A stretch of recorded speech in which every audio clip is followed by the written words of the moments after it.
Football মাঠে Lionel মেসির পায়ের জাদু বহুবার বিশ্বকে স্তব্ধ করেছে, কিন্তু সম্প্রতি নেট দুনিয়ায় ভাইরাল হওয়া একটি পুরনো ছবি পুরো ফুটবল বিশ্বকে নতুন করে বিস্ময়ের মুখোমুখি দাঁড় করিয়ে দিয়েছে। ছবিতে দেখা যায় স্বয়ং ফুটবল জাদুকর লিওনেল মেসি পরম মমতায় এক শিশুকে প্লাস্টিকের টবে গোসল করাচ্ছেন। ছবিটি কোনো এআই প্রযুক্তির কারসাজি নয়, বরং শতভাগ সত্য। আর মেসির হাতের সেই ৫-৬ মাস বয়সী ফুটফুটে শিশুটি আর কেউ নন, তিনি স্পেনের বর্তমান ফুটবল সেন্সেশন ও বার্সেলোনার বিস্ময় বালক লামিন ইয়ামাল। রূপকথার মতো শোনানো এই ঐতিহাসিক ছবির পেছনের আসল ঘটনা অনেকেরই অজানা। মজুব বিরাট কারবার, জিতে নাও ফ্যামিলি কার, স্পোর্টস বাইক ছাড়াও লক্ষ লক্ষ নিশ্চিত গিফট।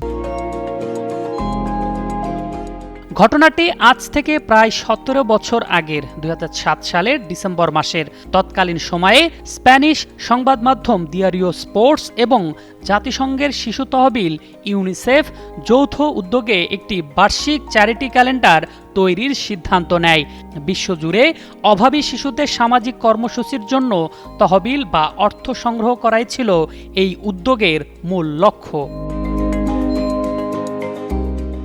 এই মহৎ কাজের অংশ হিসেবে বার্সেলোনার কাতালোনিয়া অঞ্চলের স্থানীয় পরিবারগুলোর মধ্যে একটি লটারির আয়োজন করা হয়। আর সেই লটারিতেই ভাগ্য খুলে যায় ইয়ামালের মা শেইলা ইবানা ও তার পরিবারের। লটারি জেতার পুরস্কার হিসেবে বার্সেলোনার তৎকালীন উদীয়মান ২০ বছর বয়সী তরুণ তারকা লিওনেল মেসির সাথে ছবি তোলার সুযোগ পান ৫ মাস বয়সী শিশু লামিন ইয়ামাল। বিশ্বের অন্যতম বৃহৎ football stadium camp Nuer dressing রুমে এই ফটোশ্যুটের আয়োজন করা হয়েছিল। অ্যাসোসিয়েট প্রেস এপি এর ফ্রিল্যান্স ফটোগ্রাফার জোয়ান মনফোর্ট ছিলেন সেই ঐতিহাসিক মুহূর্তের ক্যামেরাম্যান। ফটোগ্রাফার মনফোর্টের স্মৃতিচারণ থেকে জানা যায়, ড্রেসিং রুমে একটি প্লাস্টিকের টবে পানি রেখে এই ছবিগুলো তোলা হয়। তবে দৃশ্যটি ধারণ করা মোটেও সহজ ছিল না।